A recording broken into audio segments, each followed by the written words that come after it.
Testing? Testing?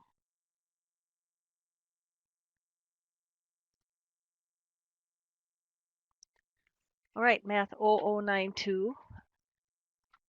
Going to look at a review for the final exam.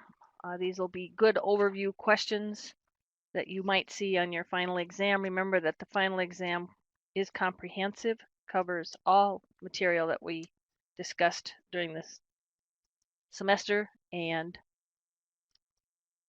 can be taken only once. It is not timed, probably 20, maybe 20 to 25 questions at my math lab, online, open book, open notes. Use your calculators, use Google Calc. So all of your resources are available for your final exam. Well, our first example is working with fractions, 8/15 and adding or subtracting fractions. We remember our little crib sheet, add, subtract. Think about the piece of pie. All has to be cut into equal wedges. This is cut into 15ths, 25ths. We don't have a common denominator, so we're going to build a common denominator with our common denominator table.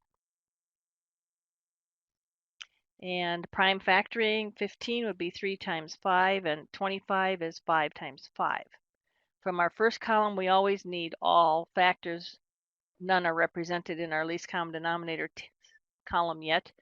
In the second column, I already have a factor of 5, but I'm going to need another factor of 5. 3 times 25 is 75, so our least common denominator will be 75. So we need to build 8/15 to its equivalent in 75ths. So 15 times 5 would be 75. I'll multiply the numerator by 5 as well. This is another name for 1. 1 times any number does not change its value. In fractions particularly, it does change the way it looks. 25ths to 75ths, that'd be 3. If I multiply the denominator by 3, I'll multiply the numerator by 3 as another name for 1.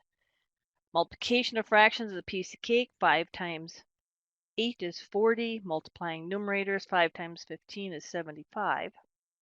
6 times 3 is 18. And of course, we get our 75. Now I do have common denominators, so I can add or subtract my numerators all over my common denominator. Subtracting 18 from 40, I get 22/75. And that cannot be simplified any further.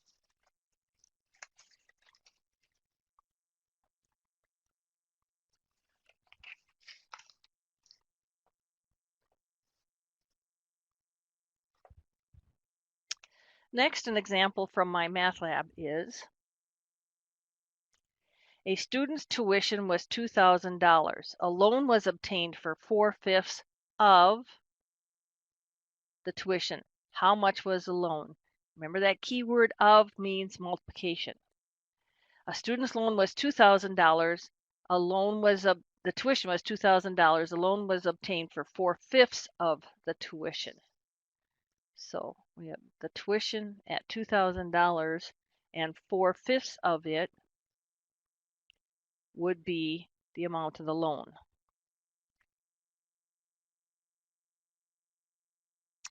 So with your calculator, 2,000 times parentheses 4 divided by 5 close parentheses. 2,000 times 4/5 is 1,600. So the loan was obtained for $1,600.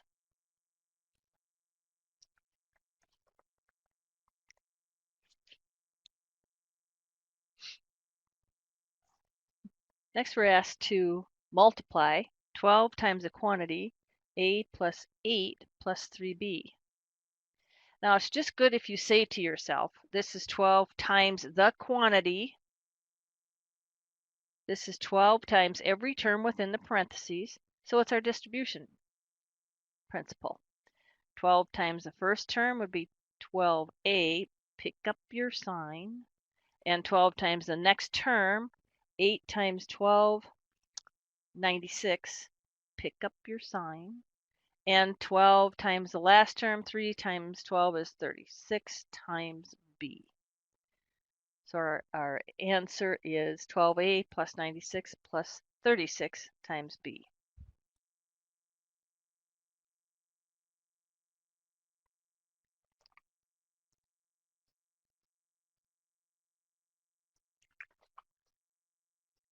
Another story problem. It takes 5/4 yards of ribbon to make a hair bow. How much ribbon is needed to make 7 bows?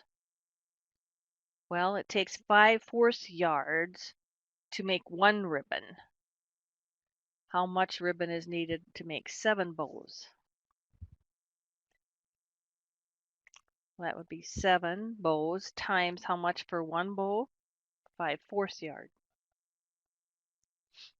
So again, on your calculators, 7 times, I have in parentheses 5 divided by 4, close parentheses, and I get 8.75.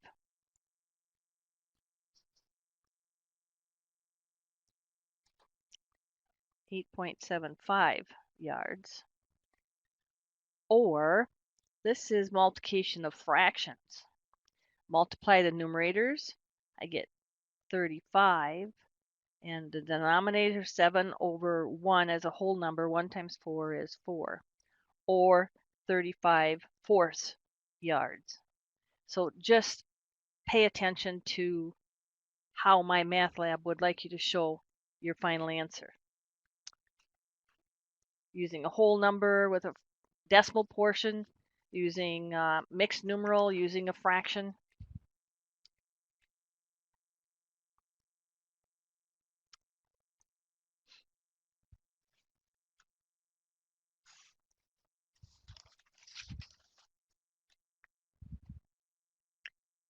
Next, we're supposed to find the length of the third side of a right triangle. Remember, a right triangle, we studied its principles and properties. Give an exact answer and an approximation to 3 decimal places. So we have our triangle. The right interior angle is labeled. So I'm just going to sketch that again. So here's my right angle. So the side opposite will be C, the hypotenuse, and my legs are labeled as 14 and 17. So a right triangle, I know that side A squared plus leg B squared is equal to side C squared.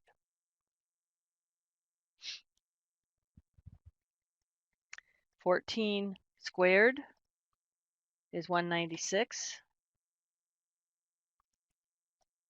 17 raised to the second power is 289. And adding, I get 485. Now I'm not solving for C squared, I'm solving for C, the length of the hypotenuse. So if I take the square root of both sides,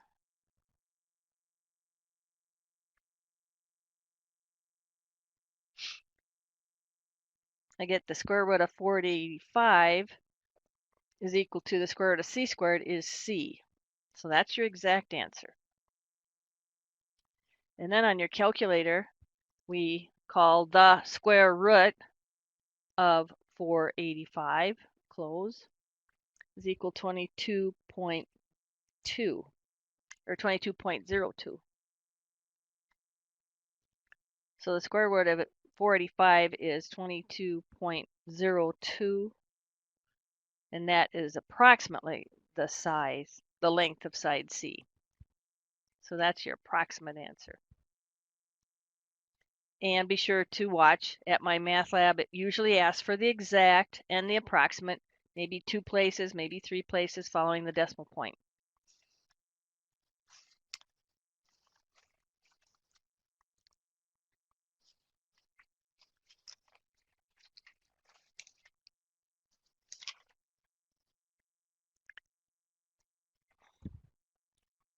Reminder with our real numbers, a -2 plus a -9. A negative plus a negative, we add the absolute values of the numbers, and then a negative plus a negative remains negative for -11. We're asked to solve 7x plus 8x equals 90. Our goal is to say our variable x equals something. Looks like I can collect like terms. I have x to the first degree and x to the first degree for 15x equals 90. This is 15 times x. My x term's isolated, but I have to unwrap it using the multiplication principle. I'm going to multiply by the reciprocal. The reciprocal of the coefficient on the x term is 1 over 15. The reciprocal of a number, we flip it and keep the sign.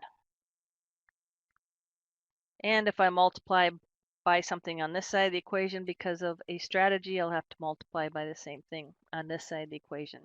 And a number times its reciprocal goes to 1. 1 times x is x equals. And cleaning this up a little bit, I have 90 over 15. And with your calculator, 15 goes into 90 6 times.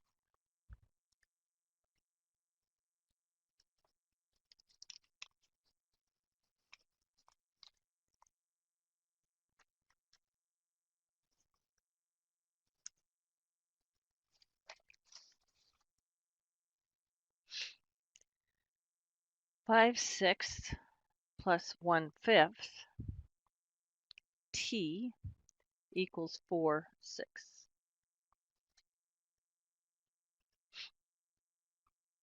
Well, here I have a lot of fractions in an equation, and I'm supposed to be solving for the variable t equals. And we remember our strategy that if we multiply both sides by the least common multiple of all denominators, we'll get rid of fractions. So let's do that. Let's get rid of fractions. So we have to find our least common multiple of all denominators. We have 6, 5, and again 6. So we have 2 times 3 and 1 times 5. We'll need all factors from the first column, and we'll need a factor of 5. 6 times 5 is 30. So our least common multiple is 30. Now my plan is to multiply all terms on both sides of the equation by the least common multiple of all denominators. And then we get rid of fractions because I'm using the distributive property. 30 times 5 over 6. Well, 6 goes into 30 evenly 5 times. 5 times 5 is 25. Distribute 30 times 1/5 t. Well, 5 goes into 30 evenly 6 times. 6 times 1t would be 6t. 4/6 times 30. Well, 6 goes into 30 evenly 5 times. 5 times 4 is 20. And I have gotten rid of fractions,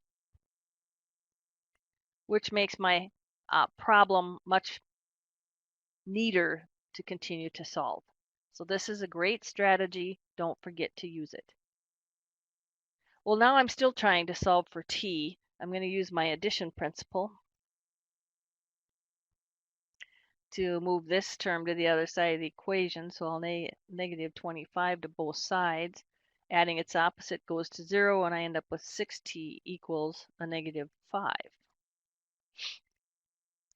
6 times t, I have the t term isolated, but it's tied up in multiplication, so I'll use multiplication principle and multiply by the reciprocal of the coefficient on the x term.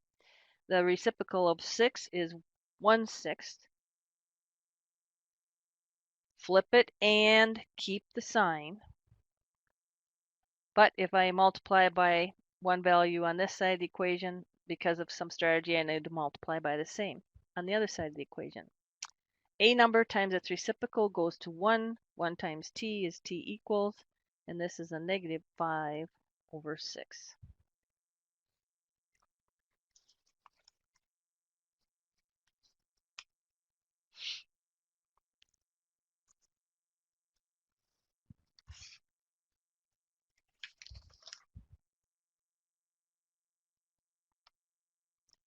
We're supposed to add a negative 83 plus negative 3/10 plus 81 plus a negative 7/10. Well, this is all addition, so let's get our whole numbers together and our fractional parts together.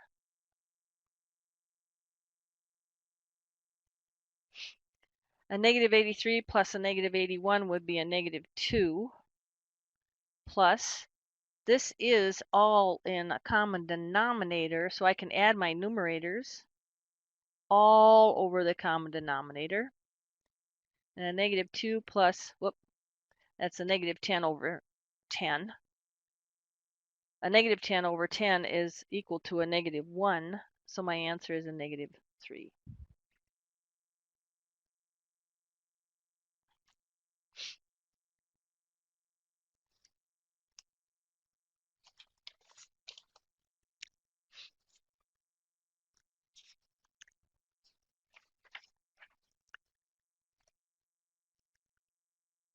Next, we're presented with a list of number of visitors to the most popular museums in 2016. What is the mean of the number of visitors for the 8 museums? What is the median? And what is the mode? So in our table, we have 8 different museums listed with the number of visitors attending each. We're supposed to find the mean, the median, and the mode. Well, with these numbers, I like to first, when I'm working with my statistics, get my crib card out and solve for the count, the sum, the mean, the median, and the mode.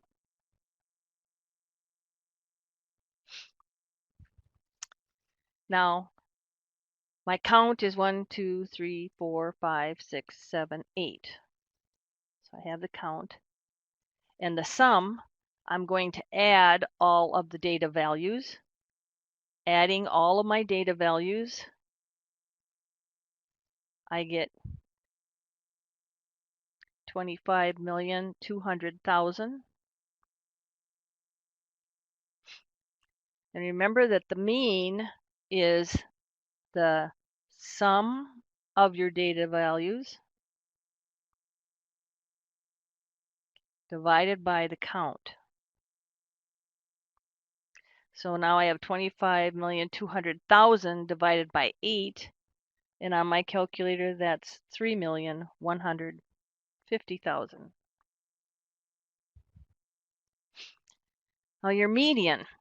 The median, we find the middle value. Median is the middle value.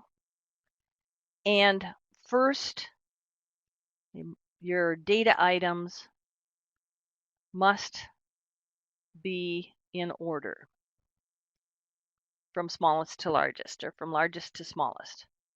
And in this case, they were presented to us in largest to smallest order. So you didn't have to reorganize. But in order to find the median, you must order your data items. So now we just match. One from the bottom, one from the top, one from the bottom, one from the top, one from the bottom, one from the top, and we end up in the middle, and we have our middle items. So we're going to take the middle of those 2 middle items. So our median, we have 2,300,000 plus 1,500,000. We're going to add And we'll get 3,800,000 and divide by 2 to get the middle of the middle two items. And 3,800,000 divided by 2 is 1,900,000.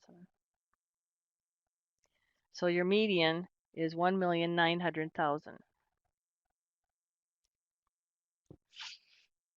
If your data set were odd, it would match to the middle item, which is an odd item in the middle. If your data set is even, you have to find the middle of the middle two items, which is add the two middle items and then divide by 2. And our mode, of course, is the most common data item. So looking at your data, we're looking for the most common data item, and that's 1,100,000. We have 2 occurrences. So our most common data item is 1,100,000.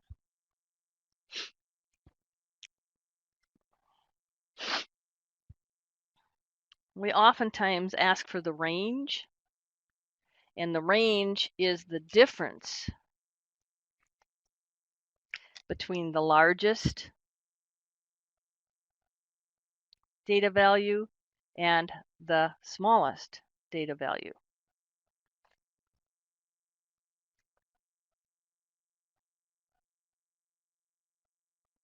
So the range is 6,400,000.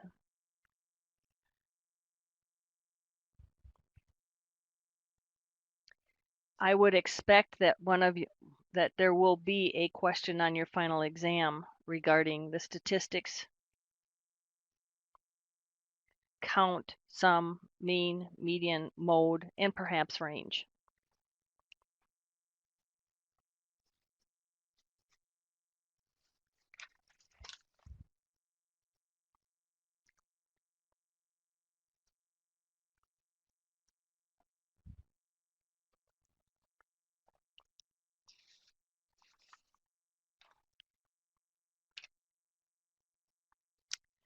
Again, at my math lab, the figure shows the number of AM, FM radio stations and full power TV stations in a country.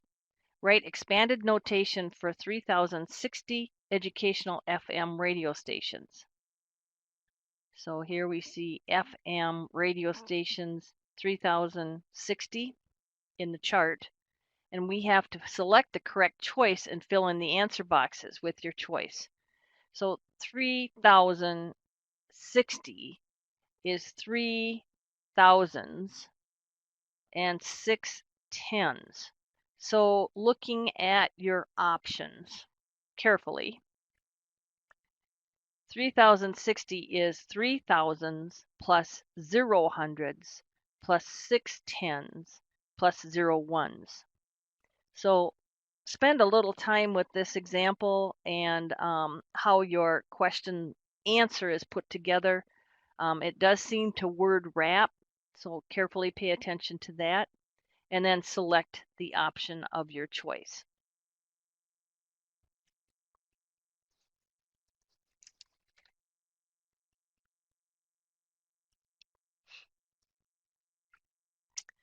We also looked at multiplication of signed numbers, multiply the absolute values, and then fix your sign. And then positive times a negative is negative. We learned that if we have in 2 numbers, the signs are the same, we keep the sign. So if we have 12 times 5, that's 60, and the signs are positive, so your answer is positive. If we have a negative 12 times a negative 5, we have 2 terms, 60 in multiplication, fixing our sign. If the signs are the same, your answer is positive.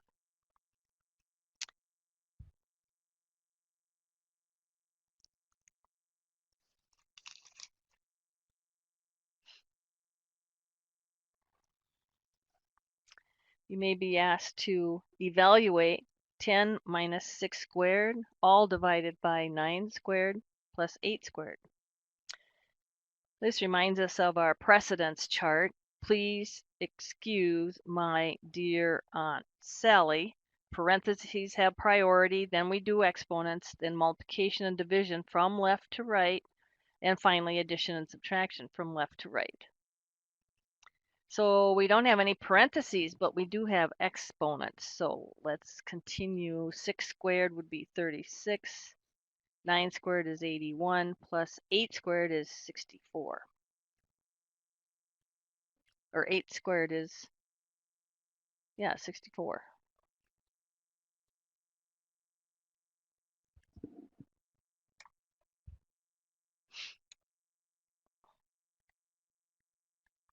Eight squared is 64.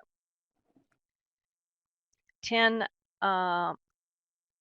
subtract. We change subtraction to addition and add the opposite. All over 81 plus 64 is 145. 10 plus a negative 36 would be a negative 26 over 145.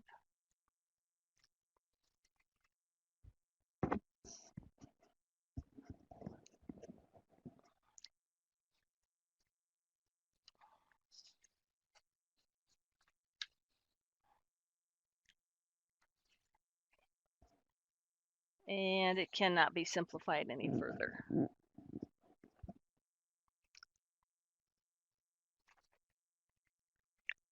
And then another example of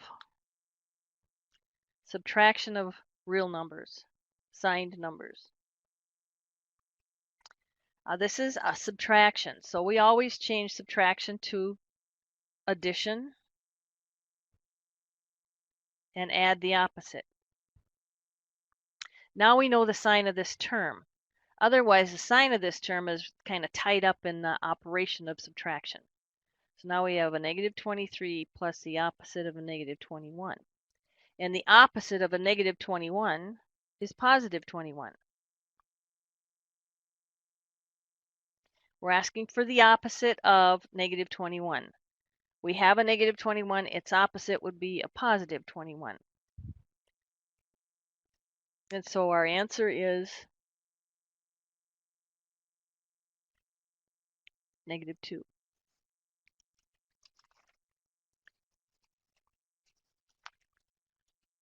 Right, that's a good overview and review for your final exam. And thank you very much.